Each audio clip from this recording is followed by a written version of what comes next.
Okay, just gotten back from the ride. I made a minor change to the advanced settings. I disabled the fuel cut.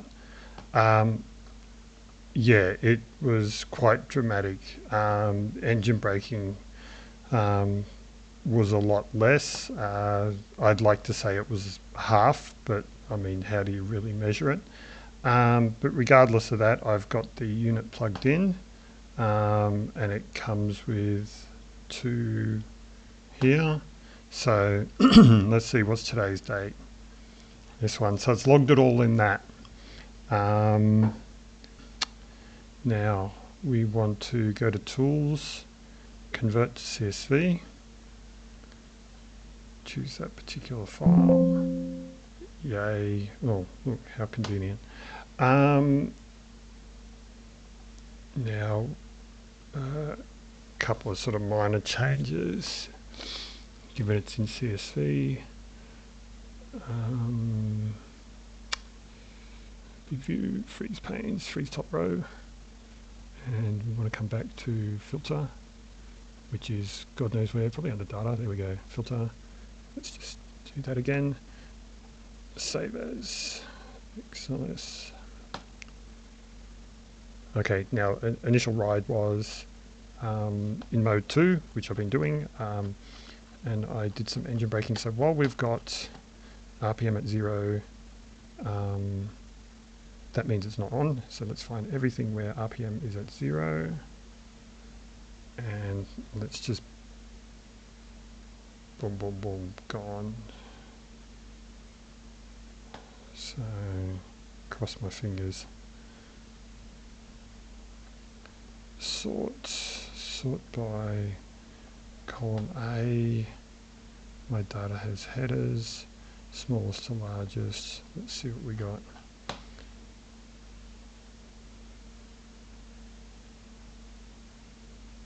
Yep, that worked.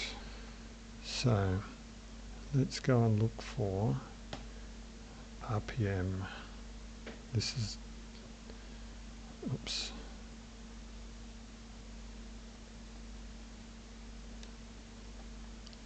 This is where we want to be. So around the 11-minute mark, because I was playing at 100% throttle. Well, that's it, 100% throttle. So we've got a TPS of 56, so we're talking 11 minutes 20. Let's get everything on the board. So select them all. 11 minutes 20, here we are. And ooh, look at that.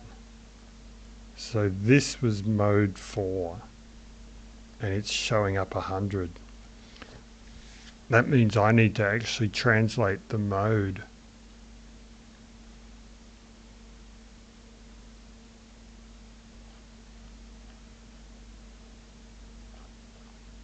That's a major fuck up on Woolich's part. I wonder if they even get it. They probably don't.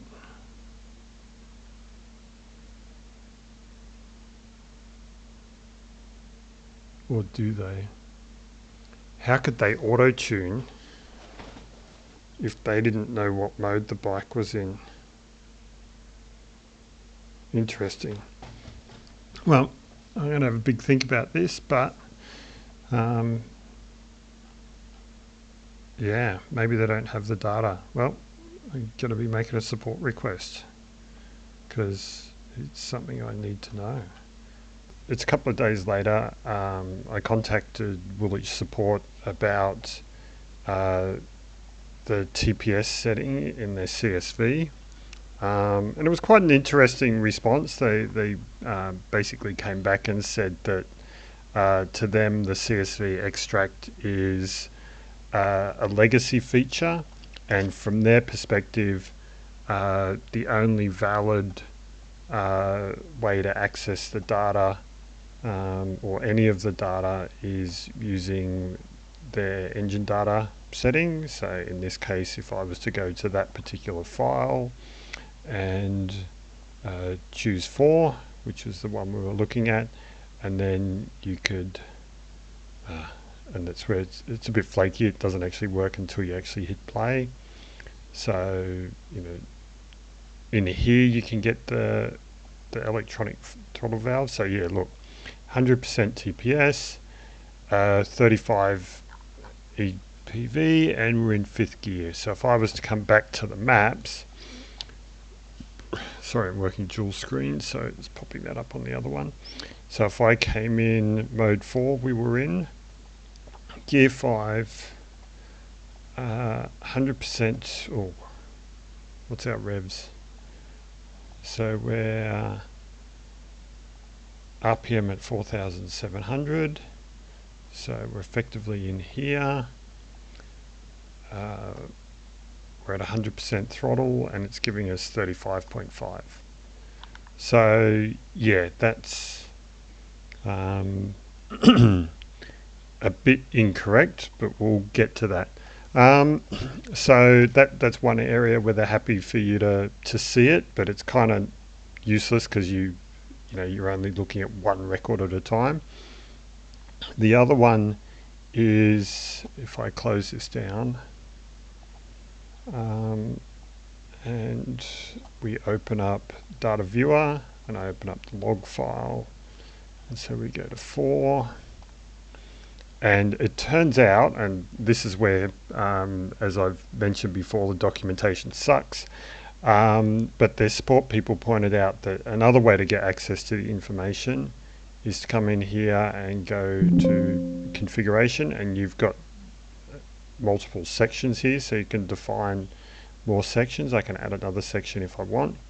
At the moment I've got 3 sections, and in each, so in this top section I've got throttle position sensor, electronic throttle valve, inlet pressure, whatever, which always seems to be the same as manifold pressure. So IAP, whether the clutch is in or not, that's actually a bit of a funky setting. I was playing with that separately in a log just to try and do some decoding, which I'll talk about in a second. So STP, can't remember. I think it was me just trying to figure out what it is. Injected duration, I don't trust that value, but we'll get to that at a later point, I think, anyway.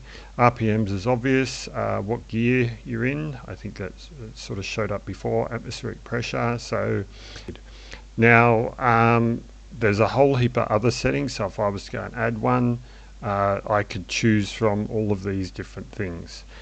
There's actually more data in the log file, and we'll get to that in a sec, than just these. But yeah, this is what's available.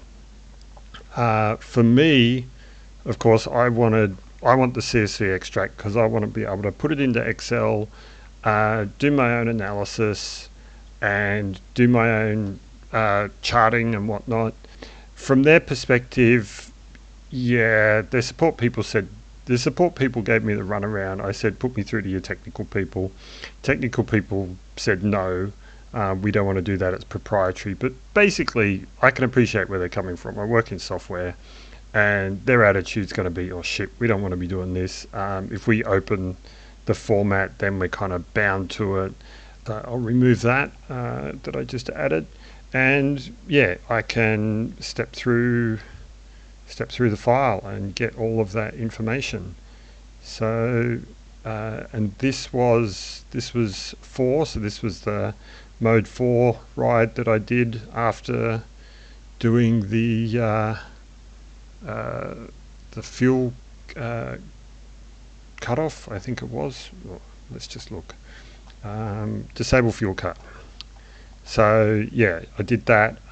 Wanted to have a look at how the deceleration behaved, and yeah, see the good thing about Excel is I can just chop out just the bit I'm interested in and muck around with it. So here we've got 100% throttle. Close it off. We can see the manifold pressure shoots right up. The green here is the electronic throttle valve, and it's completely closed.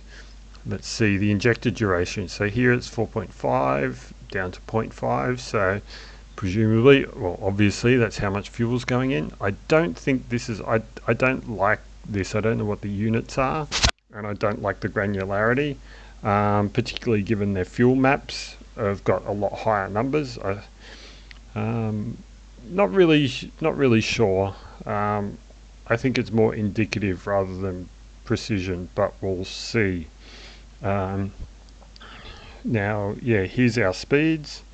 So we've got, you can sort of see the acceleration rate in mode 4, and so I can go and sort of feed this data out and say, well, it was this level at this timestamp, and the timestamp's up the top here. So it was this level here, this level here. I can sort of gauge the increase in speed over that time, and I've got my acceleration figures. And I've also got the engine braking figures and whatnot, or I got a view on the engine braking. So this is the RPM increase and this is the RPM decrease. So if I was to actually look at these in Excel, and I did do it, I don't think I have it handy. It's what I found with the previous Excel diagram I had where the engine braking changed at 3000. Yeah, it made a huge difference. And I've gotten used to it, and one of the other aspects of that is it now does a nice little gurgling pop at 4000, which is kind of cool. So no one's going to complain about that. And I have since been out on a big long ride. It's Monday. I did a big ride on Saturday, and the fuel light didn't come on until 245 kilometers.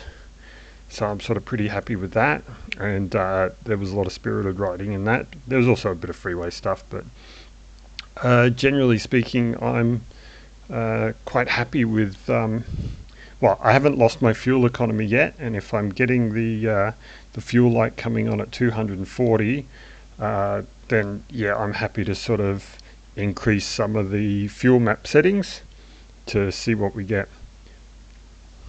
When it comes to the log file, I decided to just see, when Woolich said no, so I thought, okay, whatever.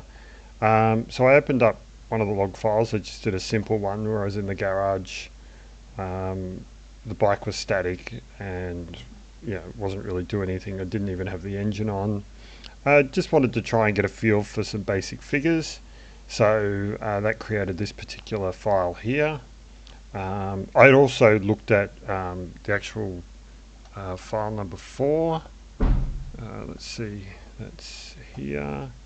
Yeah, and so just having a basic look at this, I could glean some figures out of it. So what we have here, let's see, this, where am I? Here, this is a timestamp. Okay, and we can see that there's a repeat, repeat, repeat, repeat, and that goes on and on and on and on and on. So yeah, it's and we see this here. Bingo, there's our packet. So that's a 96 byte packet. 96 bytes, you can fit a lot of info. And so I literally started pulling that file apart. I expect they're not happy about me doing this decoding, but in reality, they're sitting there cracking ECUs, so they really don't have any moral high ground to stand on.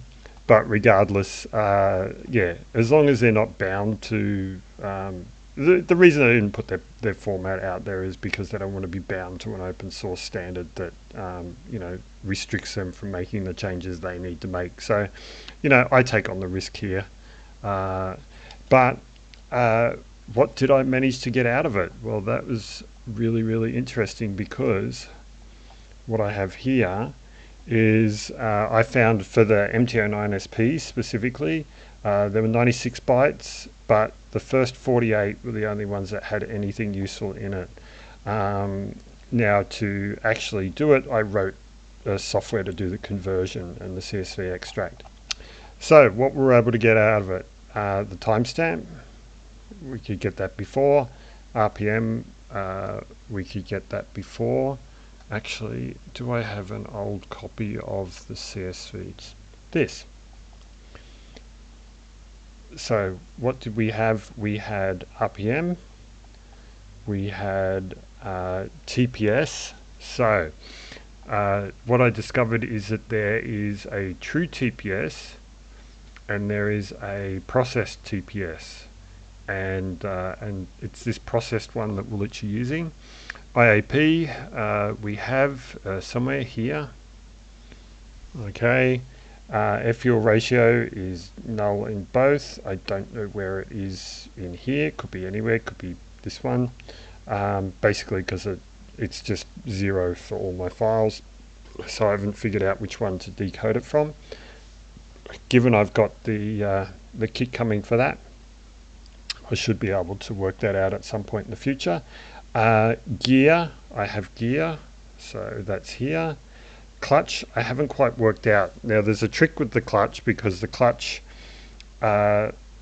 registers only when the bike is actually in gear and the engine is running.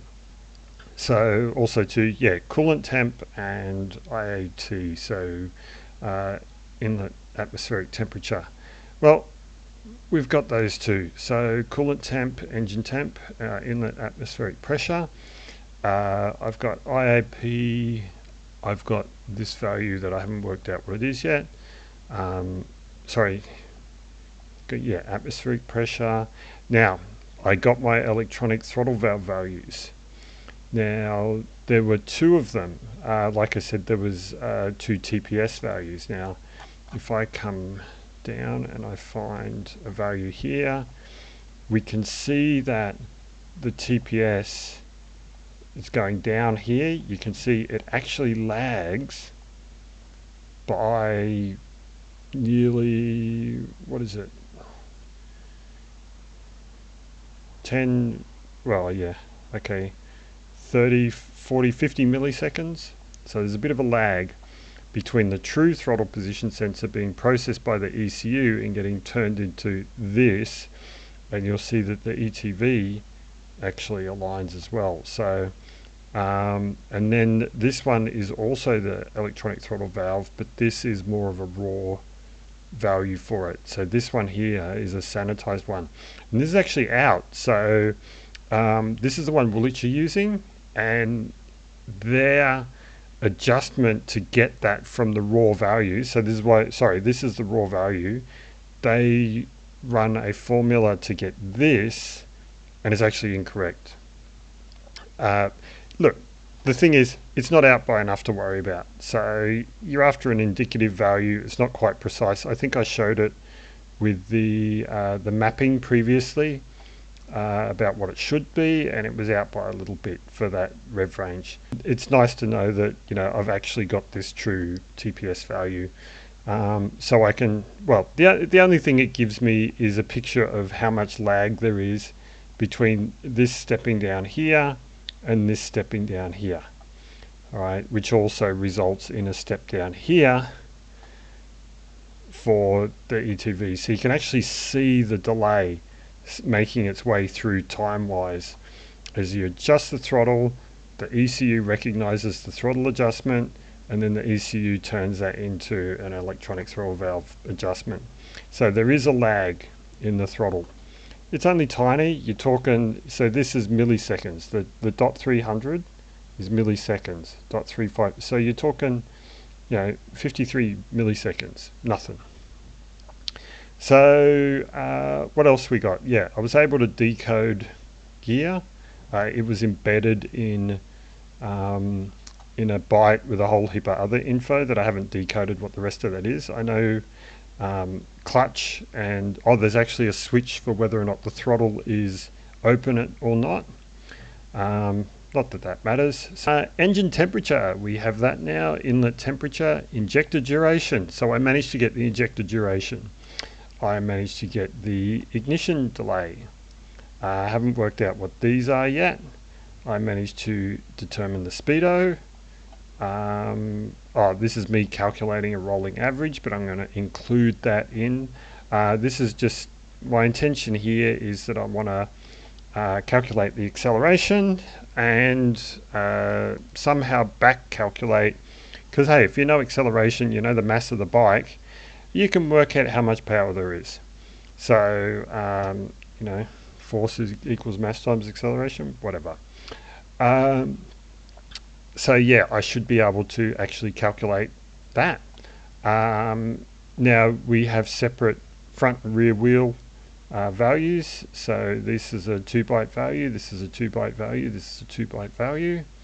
Now this one I haven't quite worked out what it is, and this one is battery temperature. So there's a few other fields I still need to work out. Well, I don't need to work out, I've got what I want. I kind of had to pull myself up because I got carried away. But yeah, so now I have the electronic throttle valve extract value. And the interesting thing with that was, let's see, what file are we in? 9. I was writing mode 1. So if we go and have a look at, let's see, well, I was doing a bit of playing around. I know I'm jumping around at the moment. So I was having a look at so some of our gears 1 and 2. This one's actually gear 3. So yeah, I hit a maximum speed of 60, and I found that 29 to 33 was just idling cruising, 33 to 100 was engine braking, and 0 to 29 was accelerating. So when I take that 29 to 33 value and I look at the map here, so we're talking 29 to 33, we're in this range here. This is our cruising range. So if I go and say, well, that was at apologies, that was at bugger, didn't put the RPM in. So anyway, it doesn't matter. But when I was looking at these values and then I compared it with the ETV values for the same amount that sort of maintained it, there was actually very little difference. So there wasn't a huge step between the two maps, which made me very, very comfortable with my log files. The only thing I need to complete the picture for tuning purposes is to have the F-fuel ratio, and that would just allow me to precisely measure it. But right now with the software, I'm sort of getting ready to play with some of the maps. So the main one, actually it was one of the things I was looking at with, oops, not this file, with this file earlier. So I was looking at a few 6-gear roll-ons. Let's see what we got. So 6-gear, let's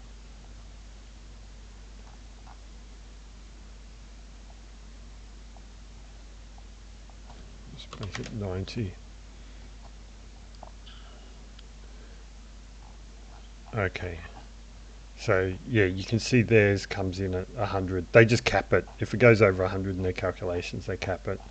But I worked out their formula for that. Most of these all had a conversion formula, so I had to sort of calculate what those conversion formulas were.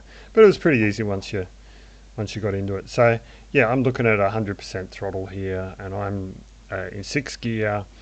And when I went and looked at these in the charts, I was actually quite disappointed with how it performed. So that's actually one of the first things I'm going to change, and I'm not going to change it in the fuel. The issue is, I'm talking like 5,000 RPM. Let's see, let's find the starting point for it. am I jumping between them here?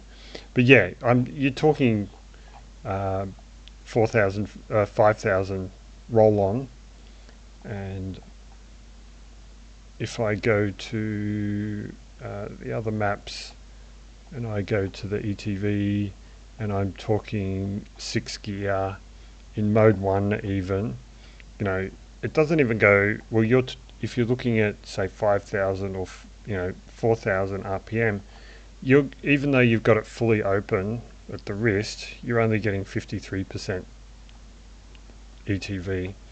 If we look at the 3D graph for that, you can see it here in this dip. This is 100% throttle, and it really doesn't give you anything through this area here. But if you're sitting at 100 kilometers an hour in 6 and you crack it open, there's no reason not to give you this.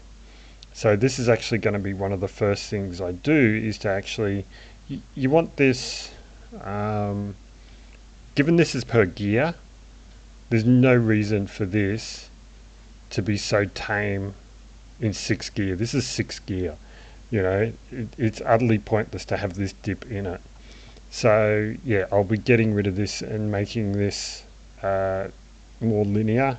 So I'll probably keep this low part, because this is down under 2,000. This is more sort of really idling. And you've got to give the engine a chance to ramp up. But there's no excuse for this dip here, this line along here at 5,500. Gee, I wonder if that's a noise restriction. They're trying to keep it quiet. So yeah, that's going to get increased. If we go and have a look at the fuel map, and we look at TPS, and we look at the 3D graph for that, and you can see down in here, have I got it right? TPS about 20%. Yeah, so you're talking down in here is your first gear launching thing, and there's quite a divot in that. So I do want to lift that up. Have I actually got some values? Yeah, so I've actually lifted that. If I was to remove that, the divot would actually be bad. Worse. So I've actually attempted to pick this up. So let's see, and not by much. So just in this range here. So just got to tape it up a little bit. So the 2200, and just have it gradually going up through this range here. So these are the adjustments to the stock values. So this is with those adjustments applied. These are percentages. So that's a nearly 4% increase. So it's increased by 60. If we have a look at that, so this one used to be 1600, now it's 1660. So it's not really a huge difference, but you can see that, yeah, it doesn't look as bad as it did. I'll take it out. So if I do that, don't want to do this. Let's see, copy that. One of the things I believe you can do is just copy and paste. Oops. If I can stay coordinated enough to actually do it. Okay, so I've got those values. If I go and clear them all to 0, and God knows what it's doing.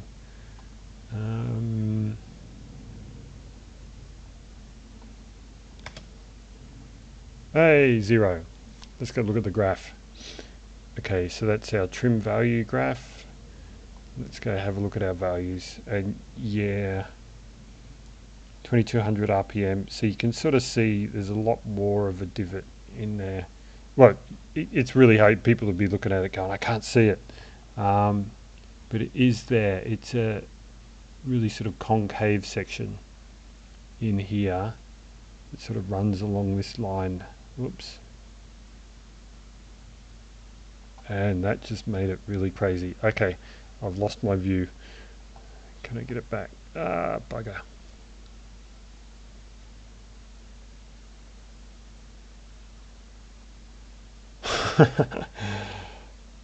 Okay, who's having fun? Who's got motion sickness? Okay, I think we're back. Yeah, we're back. So yeah, it's in this area here, and that shouldn't be like that.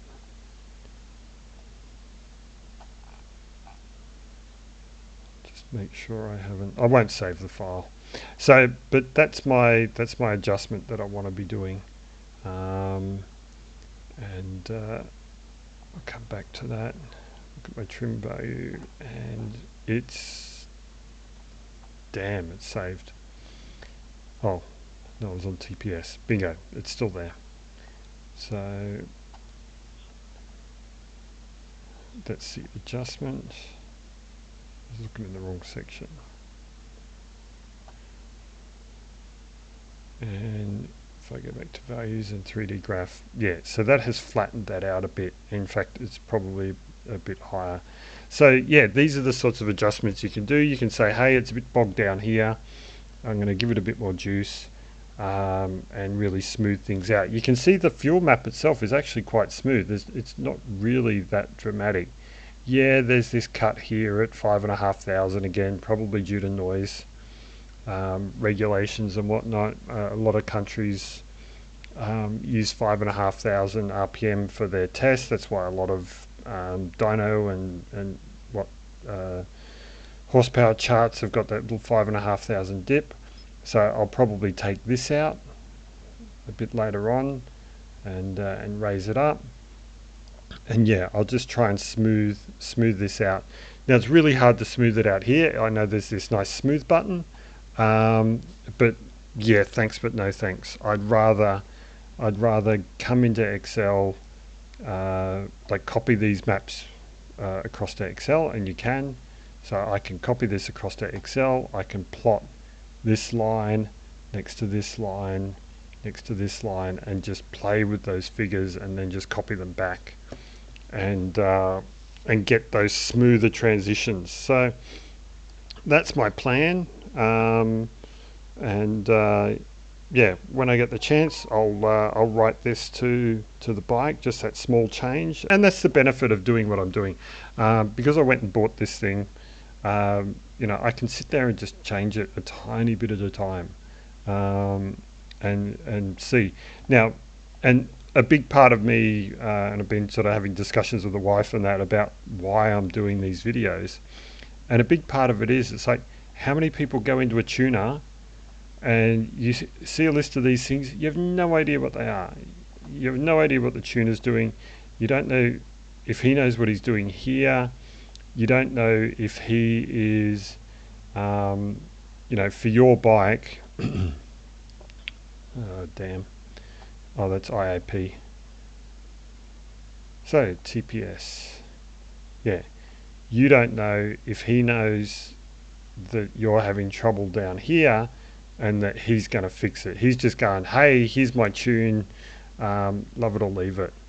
And you're kind of stuck with it. You know, it's not like he can sit down and have this discussion. It's not like he can go and carefully craft this for you. He's just putting it on a dyno, and chasing horsepower. So, you know, I can play myself with this for as long as I want. I'm not paying for my time, whereas you're paying for a tuner's time. So it is kind of one of the benefits of being able to do this myself, and actually see what it looks like and how it changes and all that without, you know. And here's the thing, these guys doing the tuning and all that sort of stuff, you know, that's their job. They've got to get paid for their time. But at the same time too, they're not very communicative about what they do. You watch so many videos and they're like, oh, you know, we're not going to give out our maps. And it's like, well, yeah, because you spent time developing it. But at the same time, it's not really a big secret. Yeah, the barrier of entry for this is the $750 Australian that it took to buy it, and to get the licenses to it. But at the same time, people are spending $1,500 to $2,500 on an exhaust system. So it's not like people don't have money to burn. And in this instance, yeah, for me, it's well spent. I mean, I spent $300 on my exhaust, and I'm very, very happy with it. Uh, so if I make an investment here, and the good thing with this investment is, if someone wants to say, hey, can I borrow your logger because I want to see what my engine's doing, it's like, no problem. You just pop the seat, plug it into the ODB2 port, ride around all day, hand me back the logger at the end, and I'll send you a CSV with your data in it. And that's a great benefit. So, but you can't do that with the tuner, because the tuner's got your bike and he gives it back to you, and that's it. You have no idea what changed.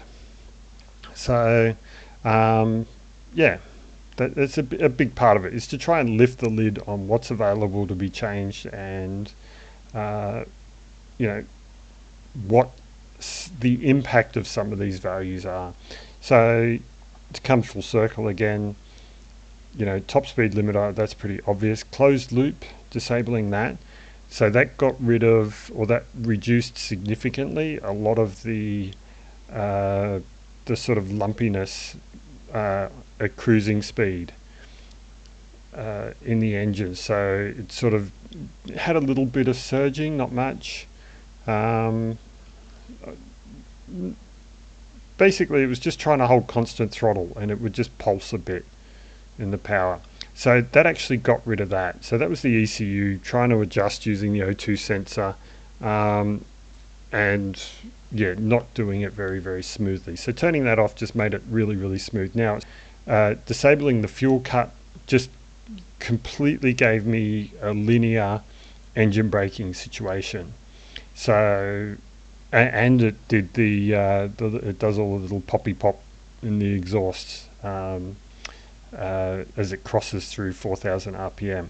But the actual deceleration is just purely, yeah, it's beautiful. It's really, really nice and smooth. And if you're dropping down into a corner and you're engine braking as you go in, and you're sort of relying on it as you're coming into a corner, and it crosses that 3,000 RPM threshold, the bike's not suddenly going to lurch forward on you as it suddenly starts putting fuel back in.